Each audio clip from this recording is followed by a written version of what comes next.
425장 함께 찬송하겠습니다.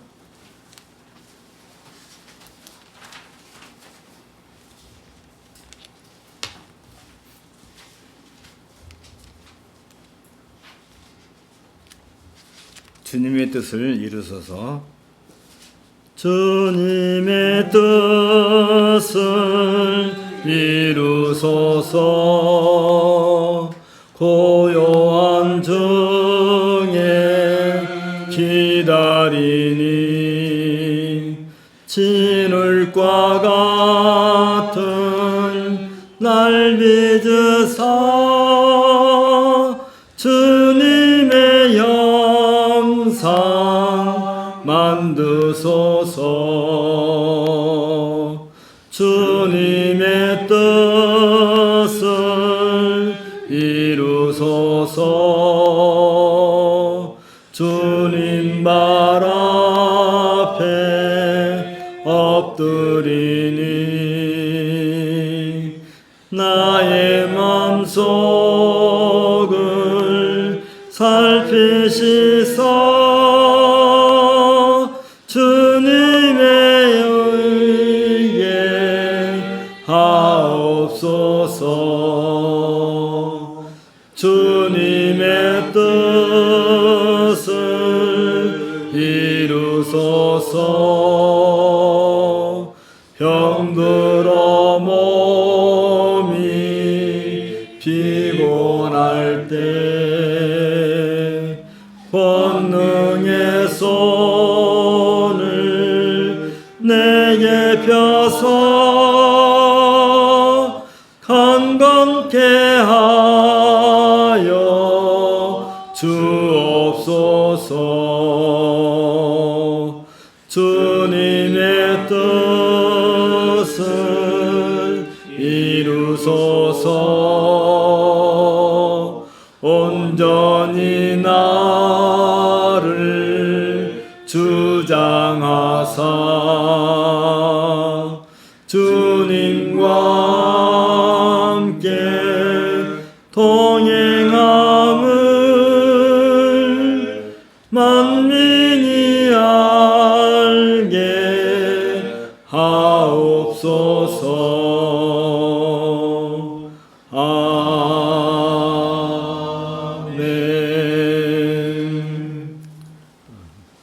오늘 우리 함께 예배하게 된 노 목사님 가족 우리 같은 마음으로 환영을 하고요.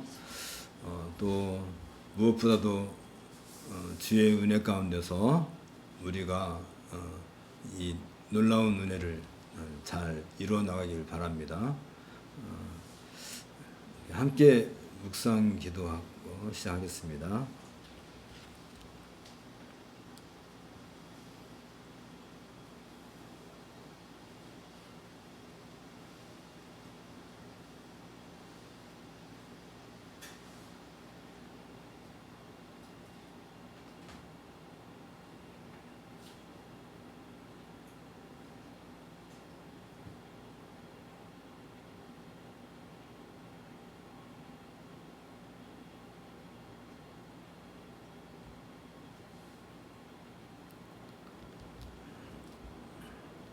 자리에서 일어나셔서 이 예배 순서지를 잘 참조하시고요.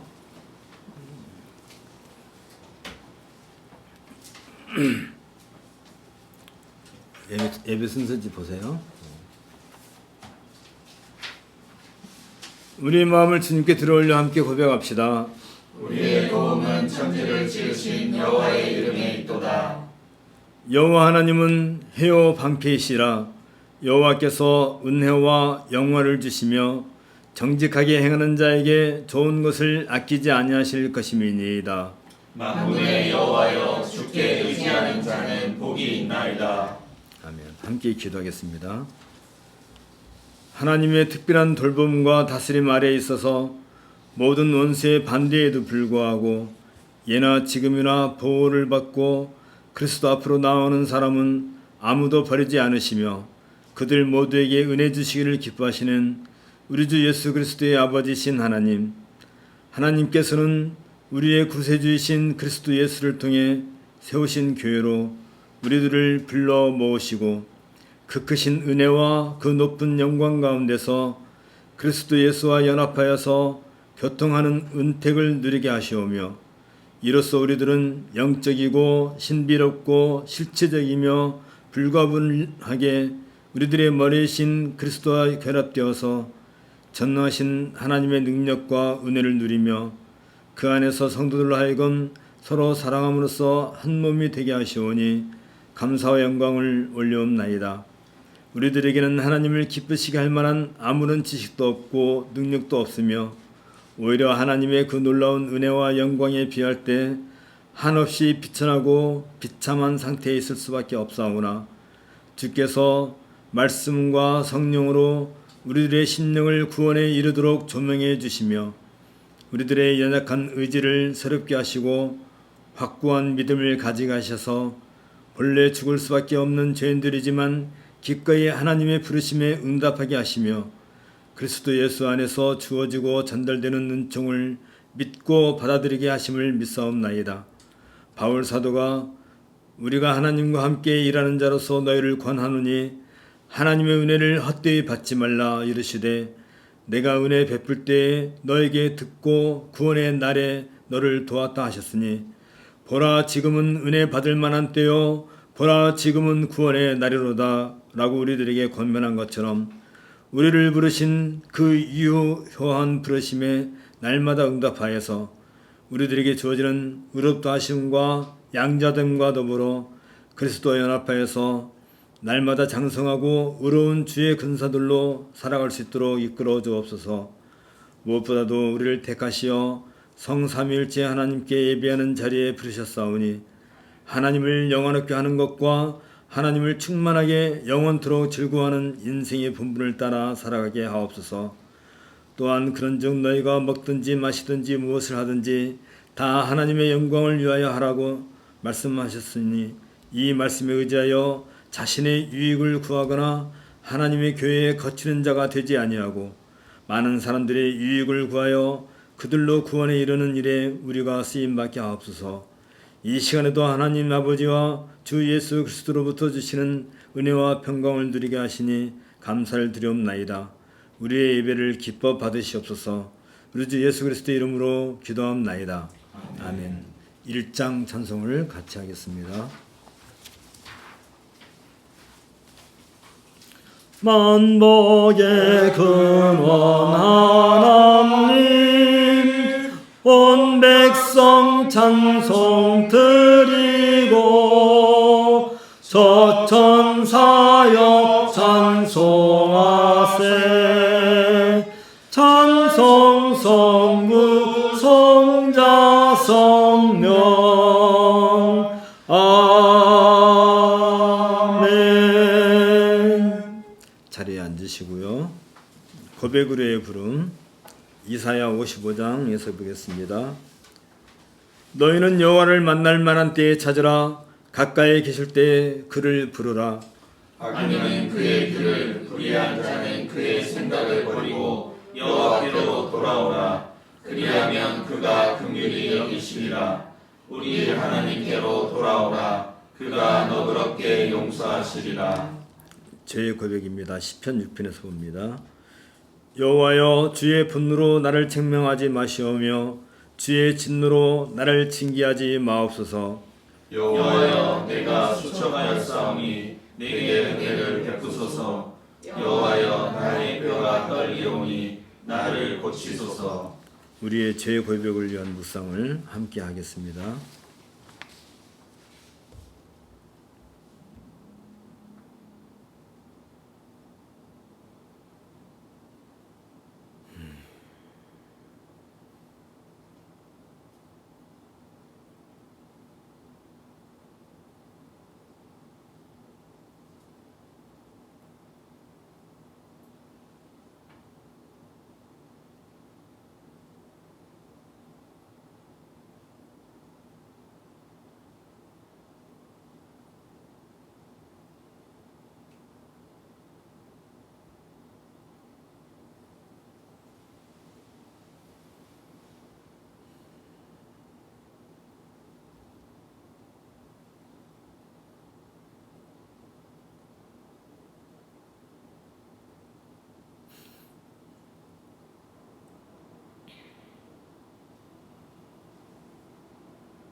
사면과 믿음의 응답입니다.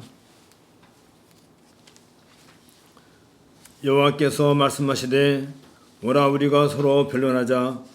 너희의 죄가 주홍 같을지라도 눈과 같이 희어질 것이요 진홍같이 붉을지라도 양털같이 희게 되리라. 그가 질림은 우리의 허물 때문이요 그가 상함은 우리의 죄악 때문이라.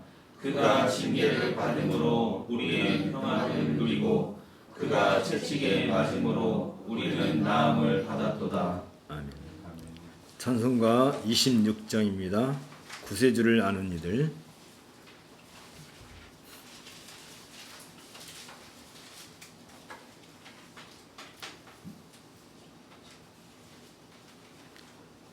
구세주를 아는 이들 찬송하고 찬송하세. 몸과 뜻과 인하여 경배 드리세. 주를 알지 못한 이들 주같이 인도하사 그의 피로 구속하니 찬송 부르세.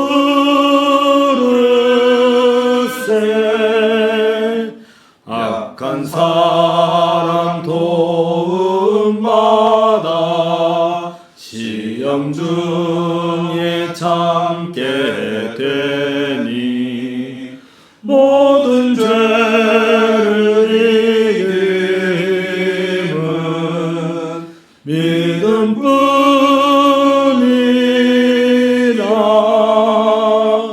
진리 되신 우리 주는 영원토록 변함없네.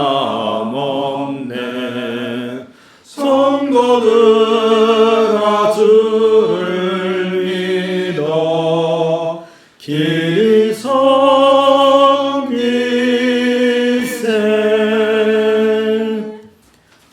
오늘 성경 낭독은 레위기 22장입니다. 레위기 22장.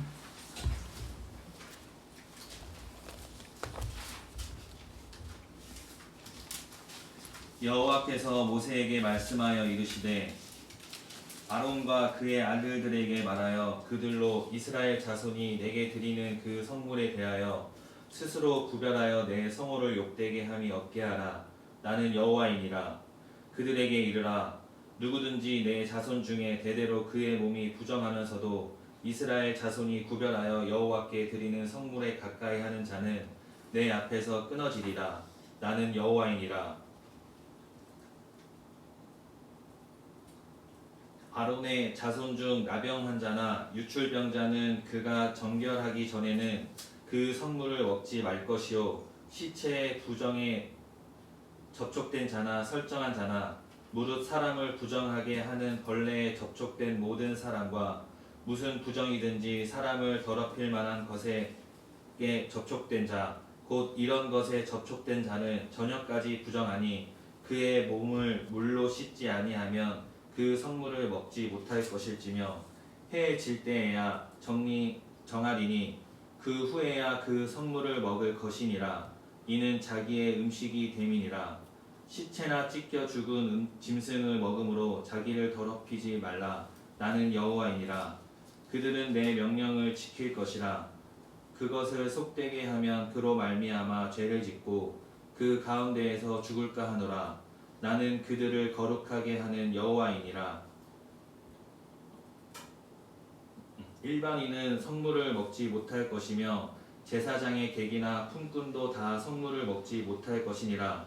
그러나 제사장이 그의 돈으로 어떤 사람을 샀으면 그는 그것을 먹을 것이며 그의 집에서 출생한 자도 그렇게 하여 그들이 제사장의 음식을 먹을 것이며 제사장의 딸이 일반인에게 출가하였으면 거제의 성물을 먹지 못하되 만일 그가 과부가 되든지 이혼을 당하든지 자식이 없이 그의 친정에 돌아와서 젊을 때와 같으면 그는 그의 아버지 몫의 음식을 먹을 것이나 일반인은 먹지 못할 것이니라.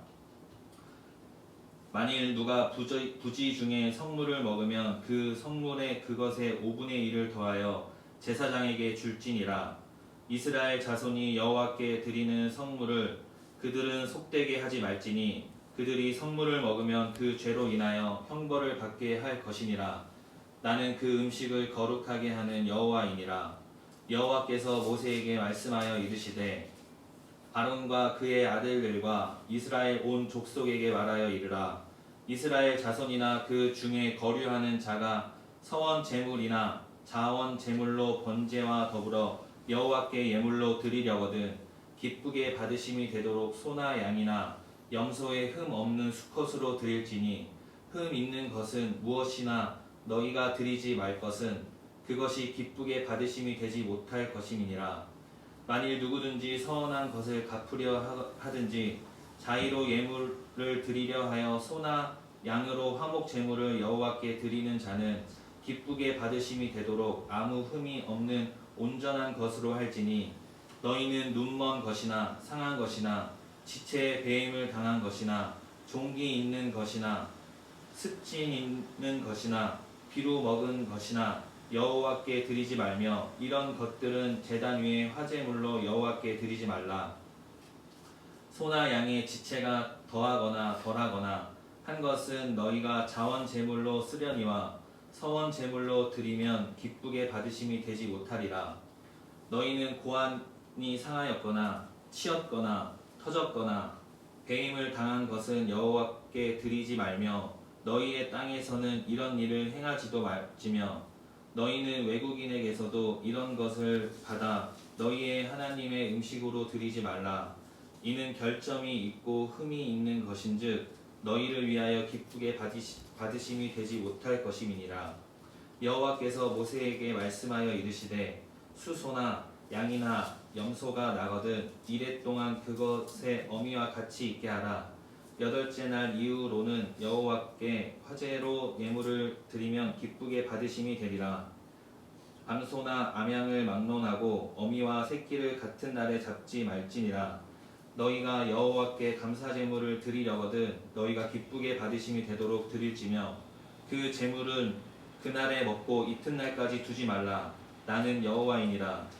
너희는 내 계명을 지키며 행하라. 나는 여호와이니라. 너희는 내 성호를 속되게 하지 말라. 나는 이스라엘 자손 중에서 너 거룩하게 함을 받을 것이니라. 나는 너희를 거룩하게 하는 여호와요 너희의 하나님이 되려고 너희를 애굽 땅에서 인도하여 낸 자니 나는 여호와이니라. 이는 주님의 말씀입니다. 하나님께 감사를 드립니다. 연보 및 찬송을 하겠습니다. 68장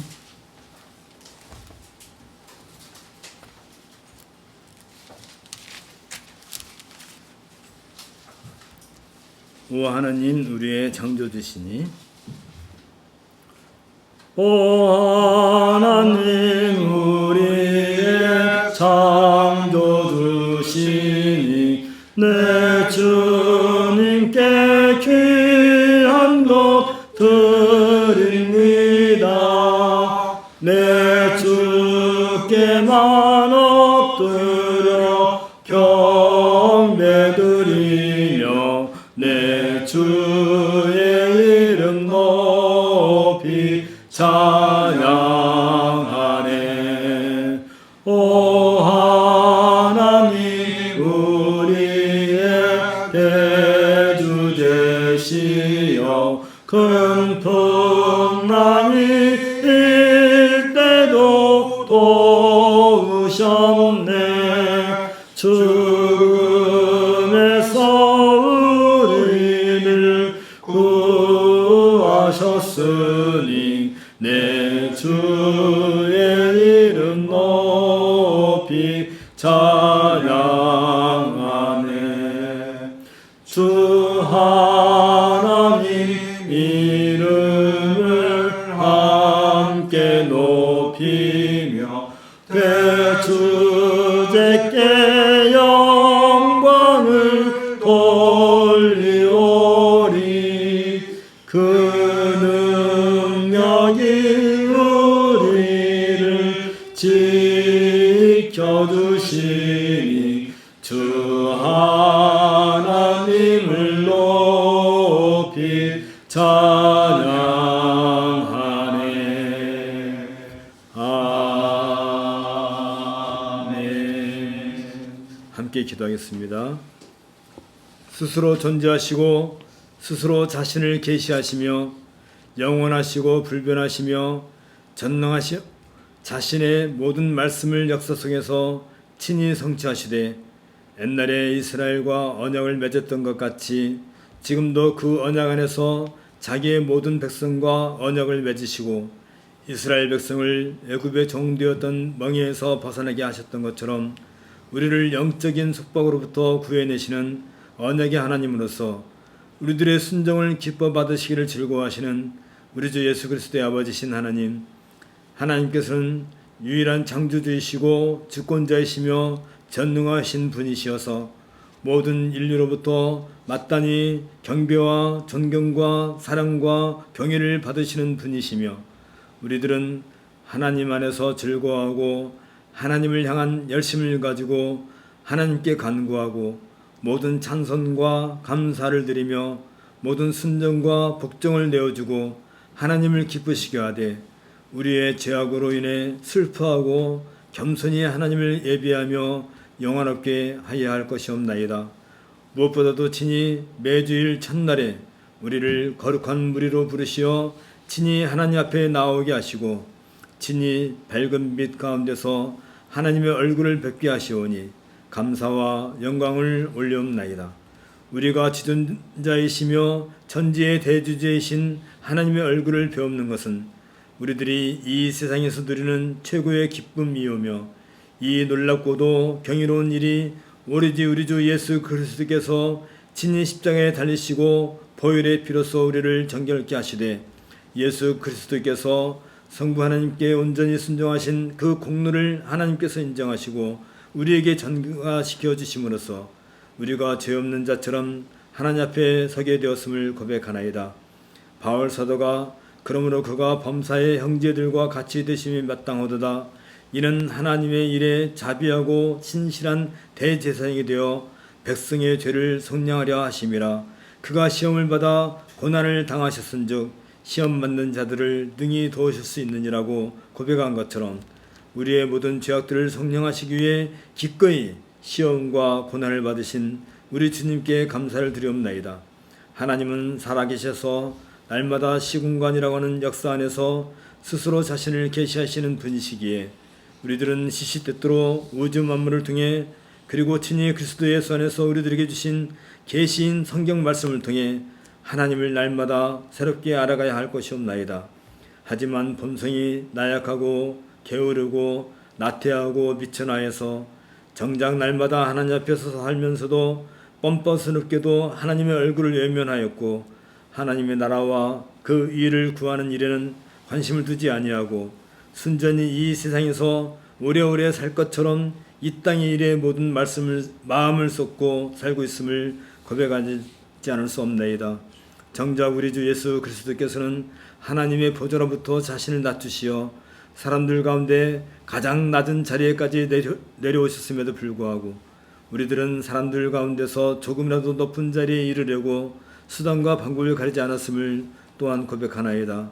우리가 아무리 참되다 할지라도 우리에게 무슨 경건하며 오르며 정결하며 칭찬받을 만하며 무슨 덕이 있을지라도 우리에게 주께서 사랑 가운데 베풀어 주신 말씀을 떠나서는 결코 평강의 하나님 앞에 설 수 없는 줄 아옵나이다. 주여 우리를 불쌍히 여기시고 이 모든 불신앙적인 형태들이 한결같이 하나님의 마음을 아프시게 하는 일이며 우리 주님께서 흘리신 보혈에 합당치 않음을 일깨워 주셔서 이제라도 더욱더 하나님을 즐거워하고 영화롭게 하는 일에 힘써 나갈 수 있도록 은혜를 베풀어 주옵소서. 주께서 엿새 동안 우주 만물을 창조하셨사오며 마침내 아담과 하와를 창조하시고 그들에게 생육하고 번성하여 우주 만물을 다스리게 하셨사오며 그 후 일곱째 날에 안식일을 정하여 누리신 것은 아담과 하와를 중보자로 세워 우주 만물과 더불어 자자손손 태어나는 모든 인류들이 창조주신 삼위일체 하나님께 모든 영광을 올려드리고 그에 합당한 예배를 드림으로써 참된 안식의 즐거움을 함께 누리도록 하기 위함이옵나이다. 하지만 아담이 그랬던 것처럼 지금도 사람들은 매주일 첫날에 하나님께서 친히 제정해 주신 이 복된 안식의 기쁨과 즐거움을 외면하고 스스로 자기들의 이생의 합리적인 주장을 앞세워 오히려 하나님의 복된 이치에 스스로 도달하려고 온갖 사악하고 부끄러운 일들을 행하고 있나이다. 바벨탑 사건에서 명확하게 나타난 것처럼 사람들은 오로지 자신들의 이름을 내걸고 스스로 하늘에 이르는 길을 열어서 마침내 자기들이 신의 경지에 오를 것처럼 교만한 생각을 하였듯이 지금도 사람들은 온갖 첨단 기술과 장비들을 동원하여 스스로 신의 위치에 오를 것처럼 방자하게 살고 있으며 그것들을 얻기 위해 사악하게도 돈을 신으로 섬기는 폐역을 저지르고 있나이다. 이 불쌍한 자들을 치유하여 주시고 저들이 참된 길이요 진리요 생명이시며 유일한 구세주이신 그리스도 예수를 영접함으로써 비로소 인생의 본분을 깨닫고 겸손하게 하나님 얼굴 앞에 나와 하나님과 동행하며 살아가는 은혜와 복을 누리게 하옵소서. 그동안 온 세상에 퍼진 코로나19와 더불어 사람이 감당할 수 없는 홍수를 비롯한 각종 재해와 뜻하지 않은 갖가지 사건들과 사고들이 끊임없이 펼쳐지고 있는 것을 볼 때에 더 이상 사람의 지능과 첨단 장비들로서는 이 난국을 헤쳐나갈 수 없음을 고백하고 오로지 전능하신 하나님 앞에 더욱더 겸손하게 무릎 꿇고 하나님의 은혜만을 바라볼 수 있도록 저들을 일깨워 주옵소서. 우리에게 언제나 은혜의 손길을 베풀어 주시는 하나님, 경제적인 이유로 혹은 정치적인 이유로 또는 사회의 구조적인 이유로 생활의 어려움이나 고난 가운데 있는 우리 형제자매들을 기억하시고 이 예배의 자리에서 은혜와 평강을 누림같이 저들이 살아가는 일상의 삶에서도 하나님의 위로와 은혜와 평강을 누리게 하옵소서. 우리의 경배를 기뻐 받으시며 이 예배를 복되게 하옵소서. 우리 주 예수 그리스도 이름으로 기도하옵나이다. 아멘. 이 시간에는 노승수 목사님이 잠언 5장 15절부터 19절 통해서 내 셈으로 복되게 하라는 제목으로 말씀을 전해주시겠습니다. 먼저 본문을 읽겠습니다. 개정역에서 읽겠습니다. 너는 내 우물에서 물을 마시며 내 샘에서 흐르는 물을 마시라. 어찌하여 내 샘물을 집 밖으로 넘치게 하며 내 도랑물을 거리로 흘러가게 하겠느냐. 그 물이 내게만 있게 하고 타인과 더불어 그것을 나누지 말라. 내 샘으로 복되게 하라. 내가 젊어서 취한 아내를 즐거워하라. 그는 사랑스러운 암사슴 같고 아름다운 암노루 같으니 너는 그의 품을 항상 촉하게 여기며 그의 사랑을 항상 연모하라. 목사님 나오셔서 말씀 전해주시겠습니다.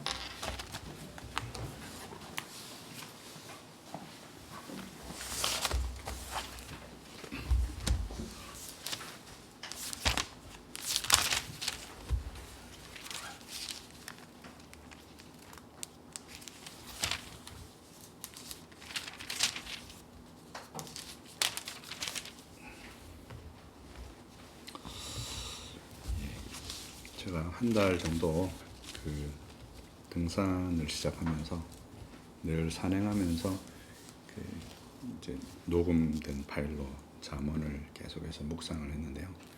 잠언을 묵상하면서 늘 이렇게 이렇게 힘들면 이제 흘려 듣게 되고 그렇지 않은 날에는 이렇게 본문이 마음에 와닿고 이런 순간들이 여러 번 있었는데요. 그 중에서 이제 본문을 이렇게 묵상하다가 저한테 굉장히 마음에 많이 와닿았던 본문입니다. 그래서 사실 이 설교는 누군가를 향하여서 하는 설교라기보다 저 자신을 향하여서 하는 설교이기도 합니다. 그 본문의 이제 설교의 제목이 내 셈으로 복되게 하라 이렇게 되어 있는데요. 이 본문에 나오는 셈은 이제 우리 18절에도 볼 수 있지만 내가 젊어서 취한 아내를 즐거워하라 라고 해서 이 셈은 이제 아내를 은유한 것이라고 할 수 있습니다. 그래서 이 은유적인 내용이 많이 나와서 오늘 설교의 구성은 보통은 이제 전반적인 신학을 먼저 설명을 드리고 본문에 관한 내용을 설명드려서 그것을 적용하는 쪽으로 이렇게 설명을 보통 했는데 은유가 굉장히 많이 포함되어 있어서 본문의 내용을 먼저 여러분에게 좀 체계적으로 설명을 드리고 그 다음에 신학적 이해를 설명을 드리고 그에 따른 적용을 말씀드리는 순서로 말씀을 전하고자 합니다. 본문 이제 15절에 보시면 이제 너는 내 운물에서 물을 마시며 내 샘에서 흐르는 물을 마시라 이렇게 이제 나오죠. 너의 운물 이렇게 되어 있습니다. 개인의 운물이라는 거죠. 그 운물이면 보통 이제 공동의 것이라고 우리가 보통 생각하기 쉽지만 오늘 본문에서는 내 운물, 내 샘이라고 이렇게 말하고 있습니다. 이것은 이제 우리가 18절에도 보았다시피 아내가 공동일 수 없잖아요, 그죠? 그래서 그런 의미가 여기 담겨 있는 것입니다. 그리고 이 개인적인 운물은 열왕기상 18장 31절이나 이사야서 36장 16절 같은 데서 보면 사네립의 아수르의 왕이었던 사네립의 군대 장관이었던 랍사게가 히스기야 왕 때 예루살렘을 둘러싸고 이제 예루살렘 거민들을 막 설득하고 협박할 때 이제 이런 표현을 썼어요. 너희는 각각 그의 포도와 무화과를 먹고 또한 각각 자기 우물의 물을 마시라. 그러니까 평화를 상징하는 언어로 이제 우물을 사용한 것이죠. 내 우물을 마시라는 표현은 이제 아내에 관한 표현이기도 하지만 동시에 이 우물을 먹고 마시면서 평화를 누리게 되어지는 그러니까 특히 이제 고대 공동의 이제 건조한 날씨 속에 있는 이 백성들에게 있어서 우물은 우리가 사막을 여행할 때 우물에서 뭘 만납니까? 평화를 만나죠. 이제 오아시스를 만나게 되면 거기에서 사람들이 이제 내가 살았구나, 생명을 얻었구나 하는 이제 그런 평화를 누리게 되어지는 데서 이제 우리가 그것을 확인할 수 있습니다. 그리고 이제 좀 전에도 설명드렸다시피 우물과 샘은 젊은 시절의 아내나 애인을 이제 이렇게 은유하고 있고요. 이 우물은 바위를 파서 만든 저수 우물을 말합니다. 이제 이게 비가 잘 안 오니까요. 첫 번째 나오는 이 우물은 우리가 생각하는 이제 뭐 땅을 이렇게 파면 물이 막 나오는 이런 우물이 아니라 바위를 이렇게 파서 비가 올 때 거기에 물을 가두어 두는 이런 용도의 우물입니다. 요거는 제가 뒤에 이제 우리가 무엇을 믿을 것인가 라는 문제에 대해서 적용을 할 때 좀 더 자세히 설명을 드릴 텐데요. 여러분 이걸 염두에 두셔야 됩니다. 그래서 그렇게 우물의 물을 마시고 샘은 이제 말 그대로 이제 흐르는 샘을 말하는 거죠. 뒤에 나오는 샘은 이제 그런 의미로 사용이 되었습니다. 근데 이 이제 고대 근동의 건조한 날씨에서 생명의 상징으로서 우물과 샘이 사용되어졌는데요. 특별히 이제 우리가 아가서는 이제 유대인들에겐 설은 전에 읽을 수 없는 금서거든요. 그 이제 19금 성경이 아가서입니다. 그 아가서는 여러분 잘 아시다시피 교회에서 그리스도와 그의 신부인 교회의 관계를 은유하는 서신으로 이렇게 많이 읽힙니다. 근데 그 아가서에 보면 아가서 4장 12절부터 15절에 이제 그런 표현이 나오는데 특히 이제 15절에서 솔로몬이 술람미 여인을 향하여서 뭐라고 불렀냐면 너는 동산의 샘이요 생수의 우물이요 레바논에서부터 흐르는 시내로구나 이렇게 해서 아내를 가리킬 때 이제 술람미 여인이라는 이제 자기가 사랑하는 여자를 가리킬 때 이제 이렇게 표현한 것을 볼 수 있습니다. 그리고 이제 마지막에 15절 마지막에 나오는 마시라는 표현은 이제 서로가 나눌 수 있는 남녀가 서로 나눌 수 있는 성적인 기쁨을 이렇게 은유로 사용한 것이라고 할 수 있습니다. 이제 16절에 이제 들어오시게 되면 어찌하여 샘물들을 집 밖에 넘치게 하며 이렇게 해서 이제 이게 부정 의문문 이제 의문사가 앞에 있는 것처럼 이렇게 번역을 해두었는데 히브리어 원문에 보면 의문사가 없습니다. 왜 이제 이런 일들이 생겼냐면 이게 미완료 시제로 되어 있거든요. 이 본문이 미완료 시제로 되어 있는데 넘칠 것이다 라고 번역될 수가 있어요. 그래서 70인역 같은 경우에 이 앞부분에 나오는 16절 앞부분 어찌하여 내 샘물을 집밖에 넘치게 하며 라는 이 표현을 어떻게 번역해 두었냐면 아내와 사랑하여 아이를 많이 낳아라 이렇게 번역해 두었어요. 그러니까 이제 그렇게도 번역이 가능한 거죠. 근데 이제 이렇게 미완료 시제의 경우에 이제 그 뭐가 가능하냐면 오늘 우리가 읽고 있는 이 본문처럼 그렇게 번역하는 것도 가능합니다. 그래서 넘치게라는 표현에는 이제 그런 뜻이 이제 담겨 있는 것이죠. 그래서 어찌하여 그것이 넘쳐서 밖으로 흘러가게 하겠느냐라는 이 미완료 시제는 이렇게 우리 한글 성경처럼 이런 식으로 번역할 수 있습니다. 그리고 샘물 우리말에는 이제 샘물, 도랑물 이렇게 해서 이게 단수로 되어 있는데 여러분 이제 NIV 성경 같은데 NASV 성경 같은데 보면 이 샘물과 도랑물이 단수가 아니라 이렇게 복수로 되어 있는 것을 볼 수 있습니다. 이 복수로 되어 있는 것 때문에 학자들이 이 본문에 대한 해석이 매우 분분합니다. 그래서 샘물과 도랑물이 16절에서 이어지기 때문에 16절에서 내 운물과 내 샘은 우리가 18절에서 보았듯이 아내를 가리키기 때문에 그렇게 이어지기 때문에 여성을 은유하는 것으로 이렇게 생각이 할 수 있잖아요. 그죠? 그렇게도 해석이 가능하고요.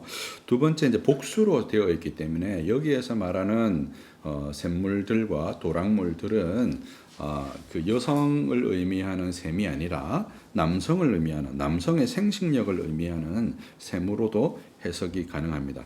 근데 이렇게 해석을 하게 되면 이제 두 가지 해석이 가능해지는 거죠. 제가 좀 전에 이제 70인역에 말씀을 드렸던 것처럼 아내와 이렇게 사랑하여서 아이를 많이 낳으라는 이 생명 그 어떤 상급의 관점에서 이제 이렇게도 해석이 가능하고요. 이 넘치게라는 이 미완료 시제를 이제 그 부정의문문으로 이제 해석을 하게 되면 경고의 말씀으로도 해석이 가능한 거예요. 그래서 남자의 어떤 그 생식력을 엉뚱한데 여러 셈들에다가 이렇게 막 써버리게 되어지는 그런 잘못들을 지적하는 것으로 그런 방탕한 삶을 경고하는 의미로도 이제 해석이 가능해집니다. 그래서 15절과 17절에서 내 셈, 내게만 있게 하라라는 이 구절은 16절의 셈들과 대조를 이루고 있는 거죠. 그래서 15절과 17절에는 분명히 그 물이 내게만 있게 하라, 내 운물, 내 셈 이렇게 되어져 있는데 16절에는 셈들이 집 밖으로 넘치게 하지 말고 어떻게 그렇게 하겠느냐라고 말하고 도랑물들이 거리로 흘러가게 하겠느냐라고 해서 15절과 17절과 16절이 이렇게 대조를 이루고 있는 것을 볼 수 있습니다. 그래서 16절의 셈과 도랑을 아내로 해석하면 아내를 잘 지키라는 의미가 되고 그래서 타인과 그것을 나누지 말라라는 표현은 이제 여기서 말하는 타인은 이제 외간 남자 그러니까 이제 성적 부정과 같은 일들이 일어나지 않도록 너 자신을 스스로 단속하고 아내도 그렇게 되지 않도록 깊이 서로 사랑하는 관계 가운데 있으라 이제 이렇게 표현한 것이죠. 18절에 오게 되면 내 셈으로 복되게 하라라고 되어져 있는데 이 복되게 하라는 것은 이제 단축 명령형으로 되어 있어요. 그래서 기원의 의미로 해석되어질 수 있는데 문자적으로는 하나님이 복 주시기를 바란다라는 의미지만 적법한 자녀를 가지라, 복되게 하라는 것은 적법한 자녀를 가지라는 의미로 이렇게 해석되어질 수 있어요. 그래서 창세기 1장에 보면 생육하고 번성하는 것이 이제 성경의 복의 근간입니다. 여러분 성경 전체에서 복이라는 설명이 나올 때 그 복이라는 설명과 개념이 나올 때 가장 1차적인 의미는 뭐냐면 생육하고 번성하는 것의 의미예요. 그리고 그게 조금 더 확장되어지면 다스리라는 의미가 포함되어져 있는데 어떤 다스림이겠어요? 하나님의 말씀을 따라서 다스리라는 의미가 거기에 이제 포함되게 되는 것이죠. 그래서 복의 가장 기초적인 의미라고 할 수 있고 그래서 내 셈으로 복되게 하라는 말은 이제 아까 전에도 말씀드렸지만 그렇게 얻은 아내로 말미암아서 적법한 자녀를 얻고 그렇게 우리가 16절을 내 아내와 더불어 많은 자녀를 낳으라고 70인역이 그렇게 앞부분을 그렇게 해석해 두었다고 말씀을 드렸잖아요. 그런 식으로도 얼마든지 해석이 가능한 것이죠. 그래서 하나님의 생명이 왕성해지는 것을 의미합니다. 그리고 하반절에 내가 젊어서 취한 아내를 즐거워하라는 직역하면 기뻐하라 동사가 먼저 나오겠죠. 아내로부터 앞에 이제 전치사가 하나 붙어 있어요. 이샤 앞에 이제 민이라는 전치사가 붙어서 메이샤 이렇게 되어 있거든요. 그 다음에 뭐라고 나와 있냐면 젊음 이렇게 되어 있어요. 그래서 이 전치사 민은 서로를 가까이 하는 모습을 이렇게 묘사한 것이죠. 아내를 이렇게 가까이 하는 거예요. 마치 우리가 두레박으로 우물을 탁 걸어 샘에서 물을 길어서 이렇게 당겨 올리잖아요. 당겨 올리는 것처럼 남자와 여자가 서로 사랑하는 부부가 이렇게 서로에게 끌리는 모습을 이렇게 이런 단어로 이렇게 묘사한 것이죠. 그래서 부부간의 성적 즐거움을 그렇게 묘사한 것이라 할 수 있습니다. 그리고 19절에 이제 사랑스러운 암사슴 같고 암노루 같다는 표현을 이제 이렇게 쓴 것은 보통 이제 성경에서 그 전도서 같은 데 보면 술람미를 이제 이런 단어로 주로 묘사했거든요. 이런 은유는 아마도 이제 사슴의 다리가 매우 예쁘잖아요. 그래서 이제 여성을 상징적으로 보여주기 때문에 그렇게 사용한 것 같고, 그 뒤에 나오는 너는 그의 품을 항상 족하게 여기며라고 할 때 품은 이제 여인의 젖가슴을 이제 묘사한 것입니다. 그리고 족하게 여기다라는 표현은 흠뻑 적시다, 마음껏 마시다라는 뜻으로 음료를 충분하게 먹는 것을 이제 이렇게 의미하는데, 우리가 시편 같은 데서 보면 젖된 아이가 어미 품에서 이제 이렇게 만족함을 얻는 것과 같은 그런 만족을 아내와의 관계에서 얻으라, 이제 이런 표현을 쓴 것이죠. 그의 사랑을 항상 연모하라는 표현은 좀 약간 의외인데요. 저도 이제 본문을 주석하다 보니까 약간 의외의 단어가 사용되어졌어요. 곁길로 가다, 비틀거리다, 술에 취해서 비틀거리는 모습을 묘사할 때 이 단어를 씁니다. 근데 20절에도 그 단어가 나오죠. 내 아들아 어찌하여 음녀를 연모하겠느냐. 그래서 이제 이런 단어를 썼는데요.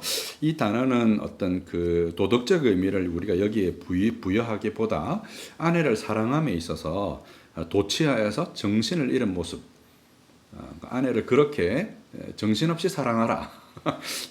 그런 의미로 이제 읽어야 된다고 그렇게 보여집니다.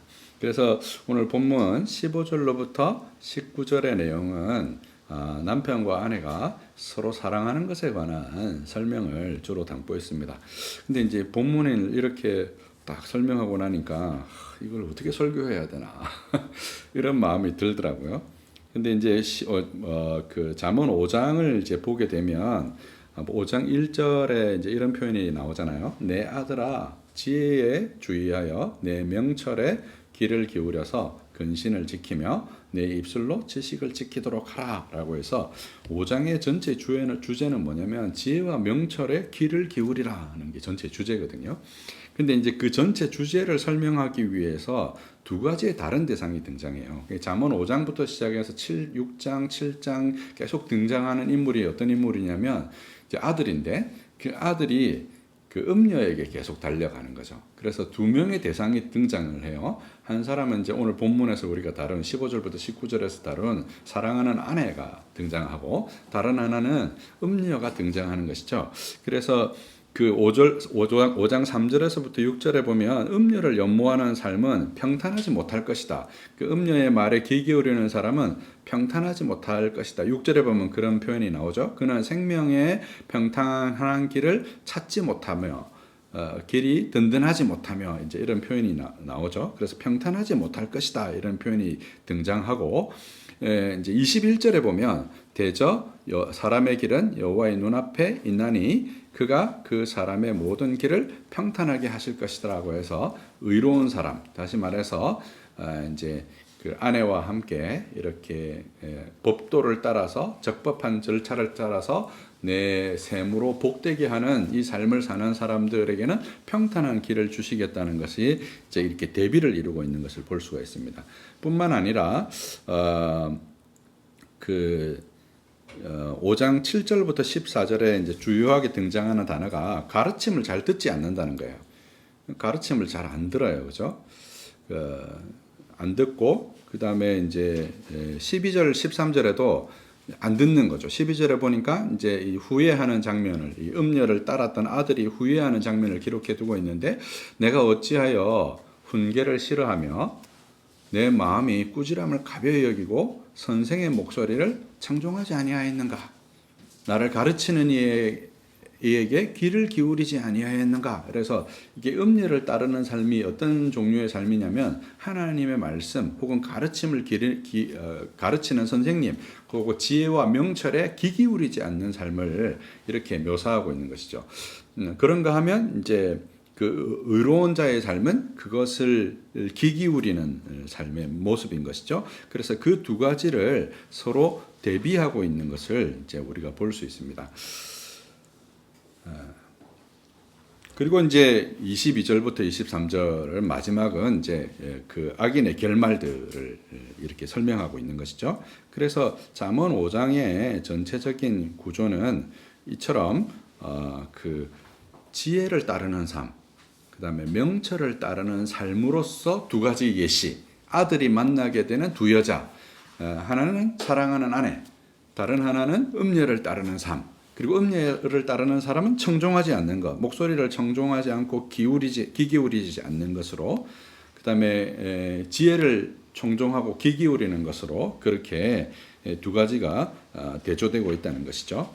그래서 보통 지혜 문학에서 아가서가 솔로몬과 술람미와의 관계를 그리스도와 그의 신부의 관계로 묘사한 것처럼 잠언 5장은 아가서와 좀 다른 결이 존재하는데 남자는 솔로몬이 아닌 거죠. 그리스도로 묘사된 것이 아니에요. 그죠?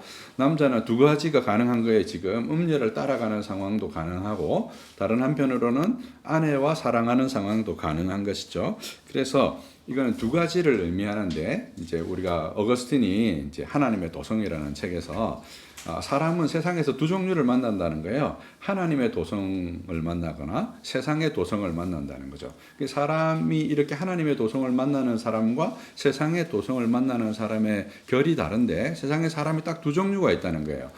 하나님을 사랑하는 사람, 아모르 데이, 하나님을 사랑하는 사람, 그리고 자기를 사랑하는 사람, 아모르 수이. 이 두 종류의 사람이 있다는 거죠. 그래서 오늘 잠언 5장도 그런 것을 보여준다는 점에서 음녀는 이제 거짓 종교를 가리키는 것이고 아내는 참 종교인 교회를 오히려 묘사하는 것이죠. 그래서 아가서와 정반대의 장면을 담고 있습니다.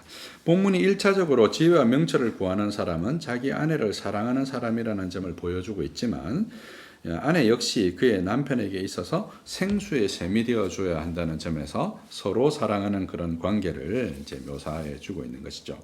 그러면 우리가 이 본문을 통해서 믿어야 할 것이 도대체 무엇일까요? 우리가 뭘 믿어야 될까요? 지금 성경이 우리에게 도덕적인 교훈을 하려고 그냥 아내를 사랑해라. 그리고 아내는 남편한테 그렇게 샘이 되거라. 그런 어떤 도덕적인 훈화를 우리에게 하고 있나요? 그렇지 않다는 거죠.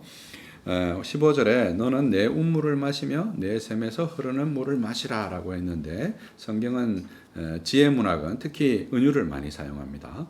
아가서는 그리스도와 교회의 관계로 보았다면 오늘 본문은 앞서 설명한 것처럼 음녀와 사귈 것인지 젊은 시절을 얻은 아내를 기뻐할 것인지를 이제 아들에게 묻고 있는 것입니다.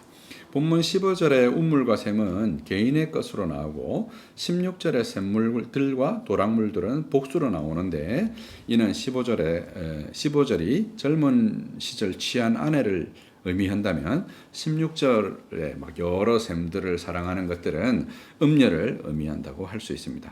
이렇게 단수와 복수로 달라지는 것은 마치 시편 1편에 의인은 시냇가에 심긴 나무로 묘사되고 악인은 바람에 나는 겨처럼 향방이 없는 것으로 묘사되죠. 이제 우리말 성경에는 겨라고 묘사되었는데 겨치고는 좀 큰 거죠.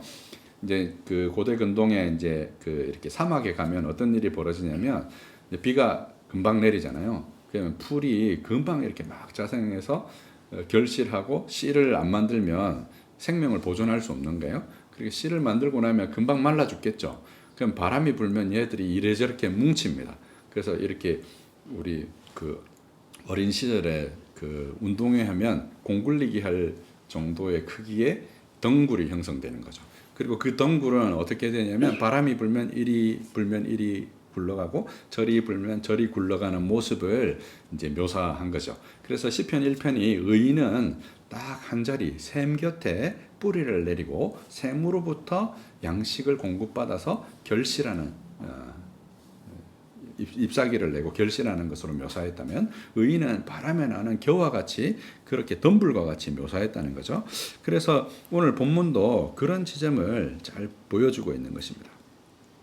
마시라는 표현은 내 반석에 파둔 우물과 내 셈인 젊은 시절의 아내로부터 얻은 성적 기쁨에 대한 은유입니다. 조나단 에즈워즈는 신앙 감정론에서 참된 신앙을 대체로 거룩한 감정 안에 있다라고 했는데 이 감정은 어펙션으로서 마치 남녀가 서로 끌려하는 모습을 묘사하고 있습니다. 이것은 본문 18절에 내가 젊어서 취한 아내를 즐거워하라 에서 아내에 붙은 히브리 전치사 미는 운물을 깃는 두레박에서 깃는 자가 두레박을 끌어당기는 것처럼 아내를 가까이 하고 즐거워하는 모습을 그렇게 묘사한 것이라고 할 수 있고 이렇게 그 말씀의 셈에 끌리게 되어지는 것이 참된 믿음의 본질이다는 것을 이제 설명해 주고 있는 것이라 할 수 있습니다. 결국 아내를 사랑하는 일은 그리스도를 잘 믿는 일과 연결되어 있고 반대로 본문 15절은 남편에게 아내를 그렇게 즐거워하라는 의미면서 동시에 아내들에게는 남편에게 그와 같은 셈이 되라는 말씀이기도 한 것이죠. 하나님은 하와를 지으실 때 돕는 배필로 지으셨다라고 했는데 여기서 돕는이란 단어는 하나님이 우리를 돕는 자라고 하실 때 쓰인 단어와 같은 단어를 사용하고 있습니다. 남편은 아내를 기뻐하고 아내는 그 남편의 기쁨의 셈이 되어야 되는 그런 관계가 바로 그리스도와 맺어야 할 관계라는 것이죠. 바울은 광야에서 이스라엘 백성이 반석에서 마신 물을 설명하면서 이 반석을 그리스도라고 해석했습니다. 고린도전서 10장 4절에 보면 다 같은 신령한 음료를 마셨으니 이는 그들을 따르는 신령한 반석으로부터 마셨으며 그 반석은 곧 그리스도시라 이렇게 해석을 했어요. 이게 본문을 여러분 잘 보시면 고린도전서 10장 4절에 보면 그 앞에 뭐가 하나 붙어 있어요. 그들을 따르는 신령한 반석으로부터 이렇게 되어 있죠. 이 사건은 무슨 사건이냐면 여러분 잘 아시는 대로 이스라엘 백성이 가나안에 들어가기 전에 물이 없었어요. 물이 없어가지고 모세에게 막 물을 달라고 하죠. 그 물을 달라고 했더니 반석이 어떻게 했습니까? 모세가 이제 혈기를 바라면서 내가 너희를 위해서 물을 내랴 하면서 반석을 치잖아요. 이 치는 게 오늘 이제 본문에서 말하는 이렇게 그 돌을 파둔 웅덩이 형태의 우물을 의미하는 것이죠. 그 반석을 쳤다는 것은 반석을 쪼았다는 말이거든요. 그죠? 이게 한 번 때렸다 뭐 이런 의미가 3번 쳤다 이제 이런 표현이 나오기는 하지만 그 반석을 쳐서 그 반석에서 물이 나왔는데 그것을 이스라엘 백성이 먹었는데 이것을 바울이 해석할 때 어떻게 보았냐면요.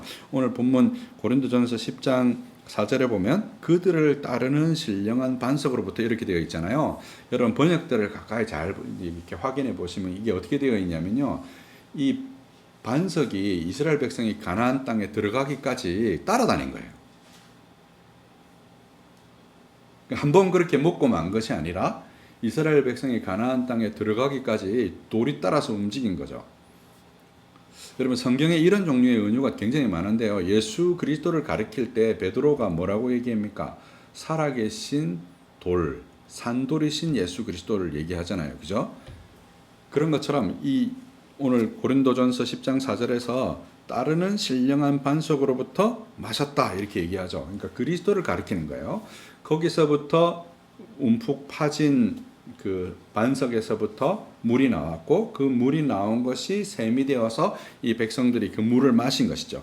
그래서 이 샘은 그리스도와 그의 말씀을 상징적으로 은유하는 것이라고 이해할 수 있는 것이죠. 그래서 시편 1편에서도 의인은 어떻다고 얘기했습니까? 시냇가에 심기운 나무라고 얘기를 하고 이제 우리가 성경에서 계속해서 성전에 대한 이상을 설명할 때 성전으로부터 항상 무엇이 나오게 됩니까? 생수의 강이 흘러나오는 것을 우리가 보게 되죠.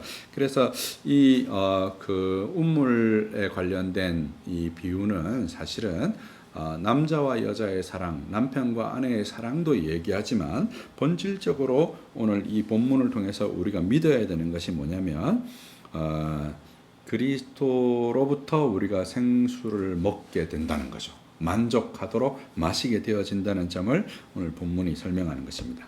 오늘 본문의 아내를 반석에 파둔 우물과 샘으로 이해한 것과 같은 방식으로 바울은 반석을 그리스도로 이해했고, 이것은 히브리인의 성경 해석의 방식이기도 했습니다. 그리스도라는 셈이 하나의 셈이라면 음녀는 여러 향방 없는 셈이기도 했습니다. 놀랍게도 바울은 반석에서 물이 난 것이 아니라 이 반석이 가나안에 들어가는 동안 따라다녔다고 이렇게 기록하고 있습니다. 이 사건은 이 사건으로 모세는 가나안에 들어가지 못하게 되는데요. 율법의 메타포였던 모세는 율법의 정제를 받은 반석은 생명수를 내게 되고, 이 백성은 가나안으로 인도하기까지 그 백성의 삶을 따라다닌 것이죠. 근데 모세는 왜 못 들어갔냐? 모세가 참 경건하였고 그렇게 훌륭하였는데 하나님과 친구처럼 지냈고, 기록에 의하면 그 눈이 죽을 때까지 흐리지 않았는데 그 사건 하나 때문에 좀 반석 한번 쳤기로 서니, 우린 그보다 더 많은 죄를 짓잖아요. 그 한번 쳤기로 서니 그것 때문에 가나안에 못 들어가게 하시느냐, 너무 가혹한 것이 아니냐 이러지만, 이건 구원 계시사적인 사건이라는 거죠. 모세는 이제 율법의 이제 메타포이거든요. 율법이 모세로 말미암아서 주어졌기 때문에, 그래서 선지자 엘리야도 그 호렙산에 가서 이스라엘을 하나님 앞에 고소하잖아요. 율법을 따라서 고소하는 것이죠. 그래서 예수님께서도 뭐라고 얘기하셨냐면, 너희를 이렇게 고소하는 자가 따로 있다. 누가 고소한다고 얘기했어요? 모세가 너희를 고소한다, 이렇게 말씀하시기도 했죠. 그죠? 그래서 율법의 메타포인 것이죠. 그 율법의 정죄를 받으신 거예요. 그 정죄받은 반석이 뭘 냈습니까? 생수를 내었고, 그 생수가 이스라엘을 따라다니며 마침내 그들로 하여금 어떻게 하게 했어요? 가나안에 들어가게 하셨다는 것이죠. 우리가 이 사실을 오늘 본문을 통해서 바라볼 수 있어야 한다는 것이죠. 그래서 이 생명의 샘이 우리를 따라다녀도 우리가 마시지 않는다면, 그것을 기뻐하지 않는다면 음료에 빠지고 말 것입니다. 귀를 기울여 듣지 않는 것을 탄식하지 않으려면 기뻐하며 마셔야 하는 것이죠. 또한 우리가 그것을 기뻐한 것이 아니라 율법의 정죄를 받았음에도 물을 내며 따라다니시는 그리스도를 바라보아야 하는 것이죠. 우리의 갈증으로 그분에게 다가섰을지라도 그리스도는 자신이 아니라 우리를 위해서 그 허리에서 물과 피를 흘리심으로 우리를 따라오신 것입니다. 그래서 이제 우리가 시편에 보면 이런 표현이 있죠. 그 인자가 정녕 나를 따르리니, 이런 표현이 있습니다. 그죠? 따라오신다라는 거예요. 우리를 추적해 오시는 거죠. 이 라다프라는 히브리어 동사는 마치 뭐하고 비슷하냐면요. 그 미사일, 그 영화 같은 데 보면 열추적 미사일 같은 거 있죠. 그 비행기가 막 이리저리 도망 다니는데도 어떻게 해요?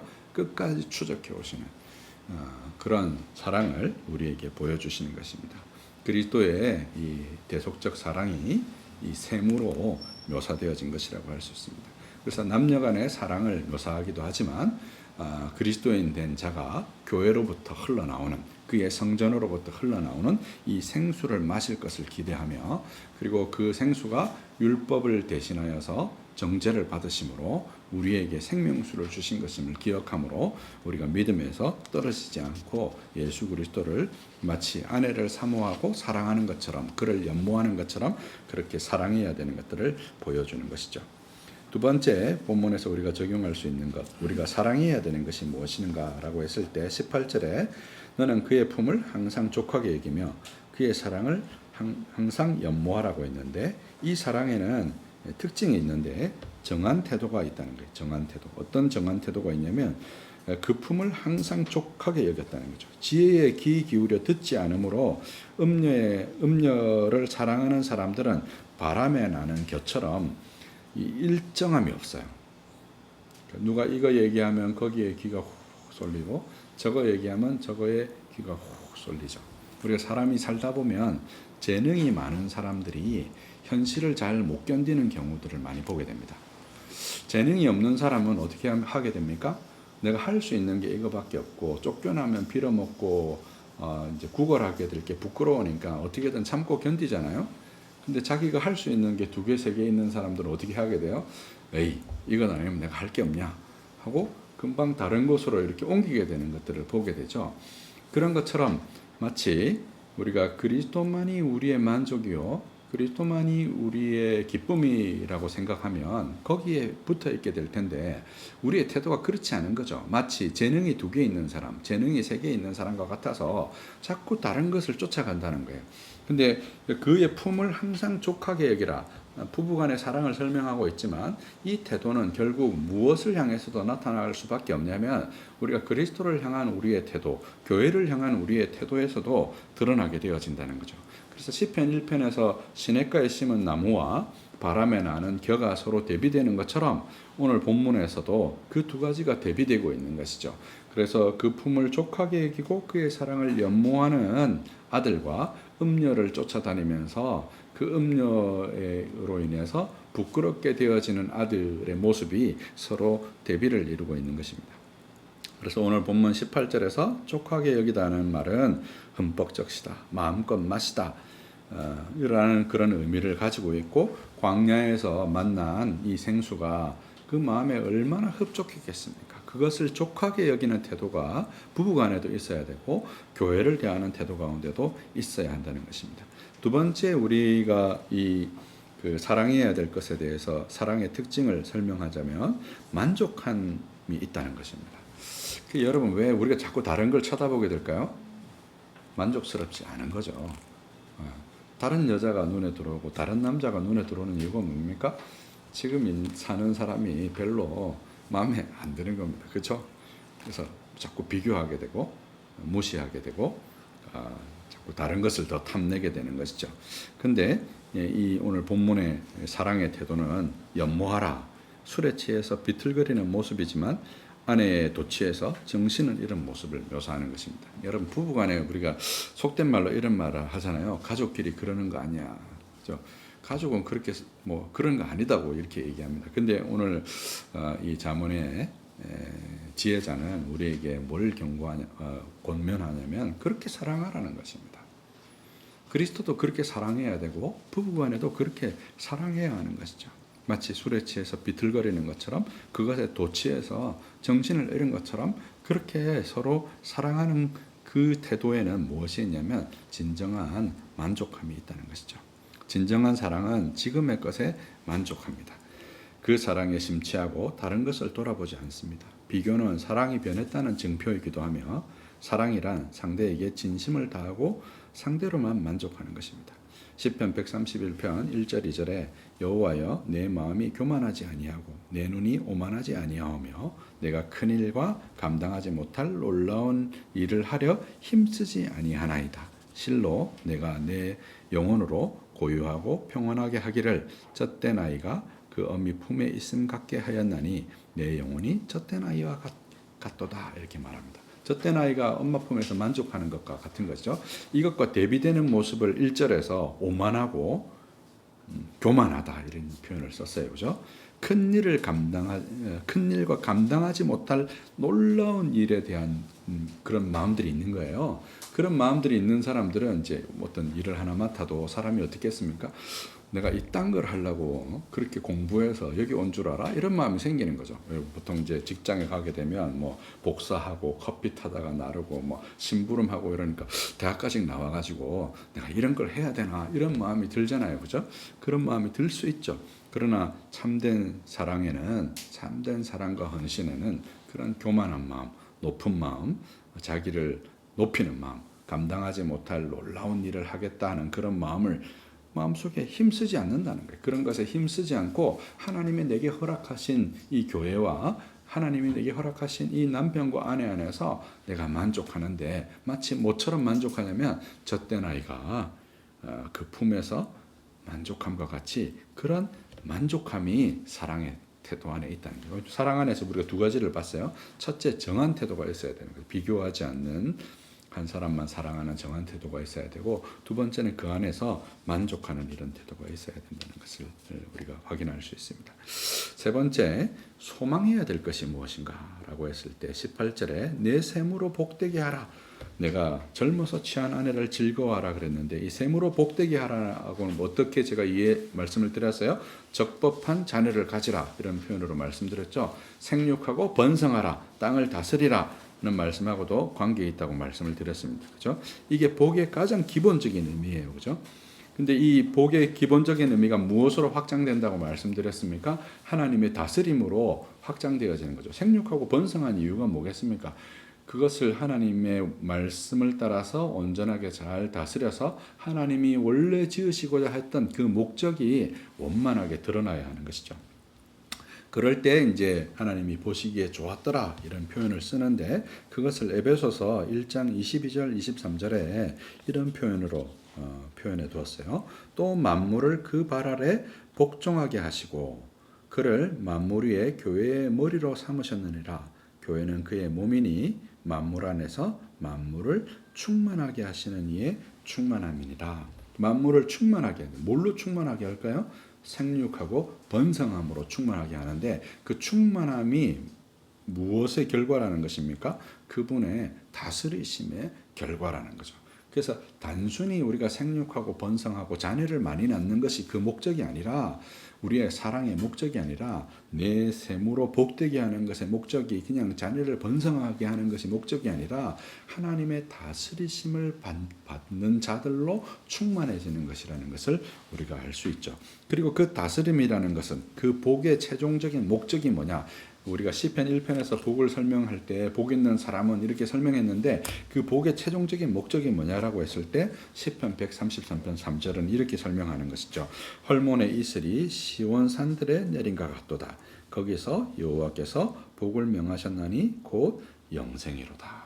그러니까 최종적인 목적은 뭐냐면, 우리가 예루살렘 시온 산을 바라보면서 거기에서 하나님이 복을 명하셨다는 것, 교회를 바라보면서 거기서 하나님이 복을 명하셨다는 점을 우리가 바라보는 거죠. 그 복이 뭐라고요?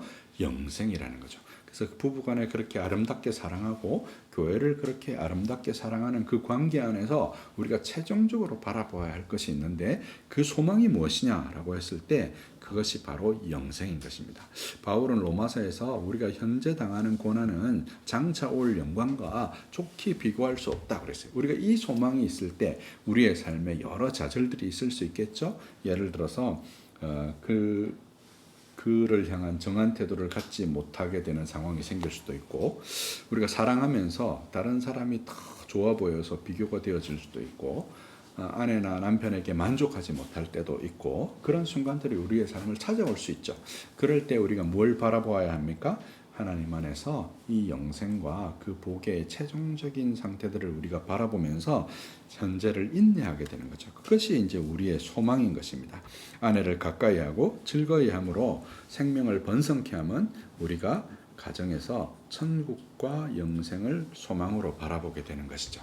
이러한 천국과 영생에 대한 소망을 우리의 마음속에 간직하고, 부부간의 이러한 사랑의 실천과 교회를 향한 사랑의 실천을 통해서 참으로 우리의 셈으로 복되게 하는, 하나님의 말씀의 셈에서 우리가 흡족하게 마셨다면 그 마신 결과가 우리의 삶에서 무엇으로 나타나야 되는 것입니까? 영생으로 나타나도록, 하나님의 다스리심으로 나타나도록 그와 같은 삶을 지향해야 하는 것이죠. 이와 같은 은혜가 저와 여러분 안에 있게 되시기를 주님의 이름으로 축원합니다. 기도하겠습니다. 거룩하시고 사시는 삼위일체 하나님께 기도합니다. 우리가 진정 사랑함으로 서로에게 만족하고, 진정 사랑함으로 지혜에 대해서 듣고 귀를 기울이며, 진정 사랑함으로 정한 태도로 서로를 대하고 주를 대하게 하여 주옵소서. 우리가 그런 사랑 안에서 영생을 바라볼 수 있게 하옵소서. 그리스도께서 다스리시는 나라 안에 거하게 하옵소서.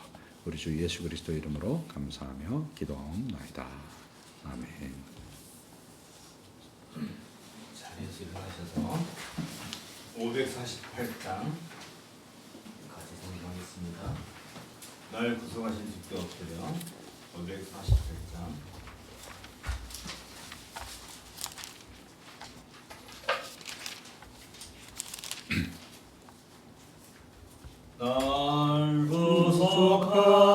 거룩하신 주께 엎드려 그 크신 은혜 찬송합니다.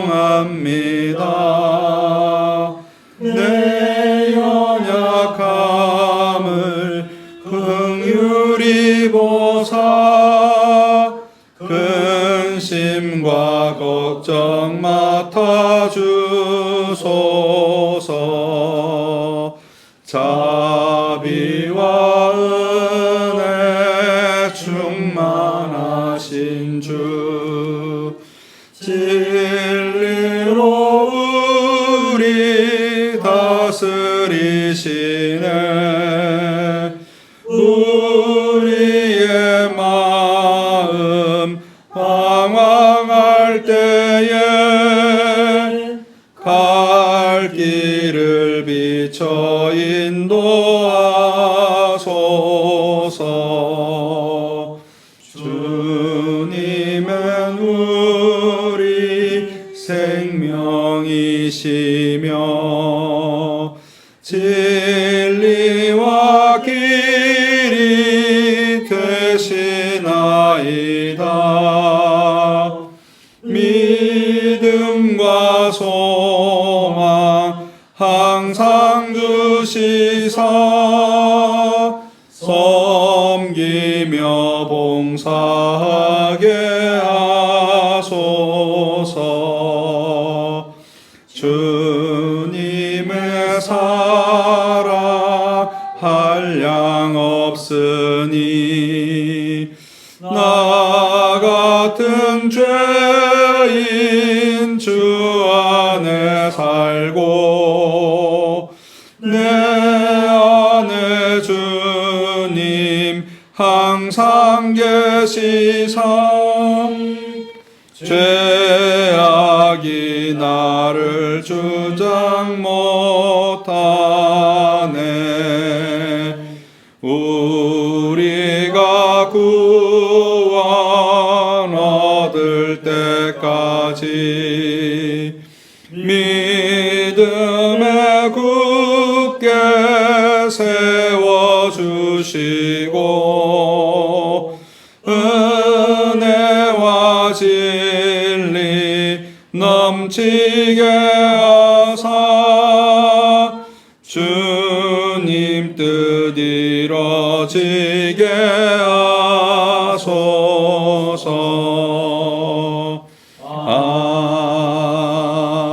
아멘.